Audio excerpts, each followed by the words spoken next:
Hello everyone, welcome to New Jersey Coasters. This is actually my second review, like modern type of coaster review. My last review, which you may have seen, I discussed Jersey Devil Coaster and went over the logistics of the ride, area, and theme. I wanted to see how that video did before having this be a series, and it seems like you guys really enjoyed it. So I'm going to start doing more of these. For this review, I want to highlight my number 5 or my number 5 out of my top 50 favorite roller coasters, GaleForce. This ride I've been obsessed with over the past 3-4 years. If we go all the way back, I rode it first in 2017 as my first launch coaster ever. This ride impressed me, but at the time I liked Hydrus more. When the ride first opened, I thought it was a little rough because at the time it had subpar track. I got 2 rides on it and thought it was good but not amazing. So when the ride was announced back in 2015, opened back in 2016, the ride was to be 64 miles an hour and 124 feet tall. It was also supposed to face the complete opposite direction of what it is facing now. This ride has a troubled history, as you can tell. The ride opened in 2017, but was supposed to open in 2016. So S&S had 2 projects around this time, this and Merlin's Mayhem, which both had to be pushed back due to construction issues. GaleForce was turned the way it is now to make room for Wild Waves. Wild Waves was actually designed so they could fit more parking spaces underneath it, as the park is very, very landlocked. So by turning GaleForce and putting more parking toward the road, they actually helped their park a lot. And they almost have about 30 extra parking spaces now if everyone parks back to back. So let's go now into the beginning of GaleForce. When GaleForce started testing, the trains were not able to make it throughout the layout perfectly, and they would break the wheels. The trains had staggered seating, and the ride's heartlining was not designed for that. Due to the 3-row trains all being one car, it caused a ton of issues. The existing train was actually scrapped and replaced with the train that it has today, one with a back car that is a trailer. This allows them to move independently of each other. Before the ride opened, though, the last dive also into the station was completely retracked due to issues that were not disclosed. So as you can see, during construction, the ride had a lot of issues. And when it first opened back in 2017, the ride's track was substandard, as it was contracted to be built in Italy instead of Utah like normal. This caused S&S to give the park a full retrack for free. Which this time the track was done at Intermountain Lift, as they were not occupied like the first time, because Intermountain Lift actually builds all S&S track. When the ride reopened in 2018, it had a much smoother ride experience, you can tell. Although, the smoothest part of the track had become the roughest. Beside that, most of the ride was fixed. The latest change was in 2019, when the ride started sending people around with double cycles. This has made the cost of the ride a much better deal. So let's go into the full ride experience. GaleForce towers over Ocean City Boardwalk. With its galvanized supports and bright blue track, it sticks out like a sore thumb, and its weird elements just look strange going over the bridge. The ride is not too loud, but you can hear it from all around the park. When you walk up to the ride, you actually have to go in between a flat ride, Squadron 33, toward the back of the ride. The station and the ride seem weirdly placed at first, but once you realize that they fit Wild Waves that goes around it, and an SPF spinner that literally takes up half of most queues for a ride like Phobia Fear, which is about the size of this ride, it really shows how much they fit in such a tight space, and it's really impressive. 3 coasters right here is a really hard feat. This ride is located toward the back of the park, and you can see it from everywhere, as again, it's huge. It's 124 feet. The queue is small, but can hold about 30-40 minute wait. That's what I'm guessing, because I waited 40 minutes for it once, and it was in that queue. You walk up to the stairs to the ride station, which has a themed wallpaper all around it, and there's also a no loose article policy. There's 2 sets of huge bins on wheels that they push around every other cycle, so no one can steal your stuff as you get off to your bin while the other bins are being loaded up with the next passengers.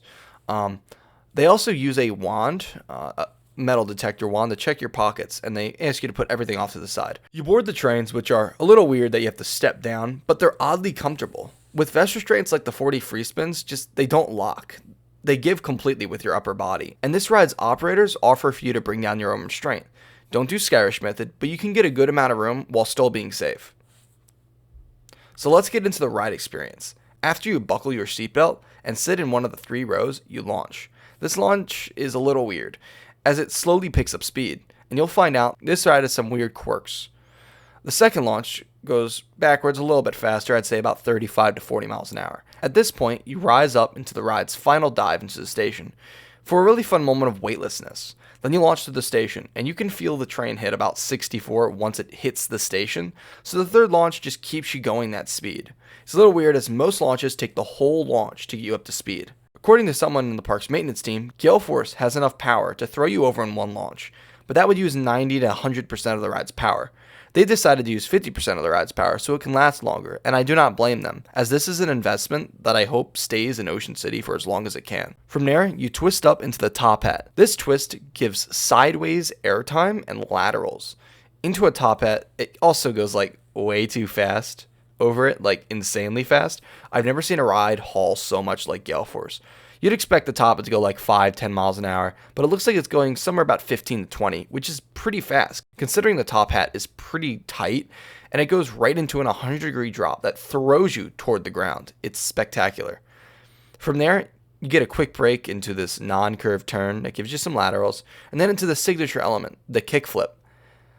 Alright, this element throws you into like an outer bank the wrong way, then you go back toward the ocean. It's weird, it's strange to explain. I'm just going to show you it on screen right now. It's so weird, but it's so fun. It's aggressive, and, you know, the whole ride is aggressive, but I will say it gets more aggressive in the second half. The next element is a non-inverting Immelmann. It's weird, but it works, and throws you to the side with some floater airtime. While it's not as aggressive or strong as other airtime moments, it works, and gives the ride some good filler elements, because not everything should be full-on ejector, especially when the second cycle comes around. You then go into the ride's roughest part, the little turn before the station, because there's a turn that goes over the launch track and dives back into the station, and that is the roughest part now, and it was considered the smoothest on the old track.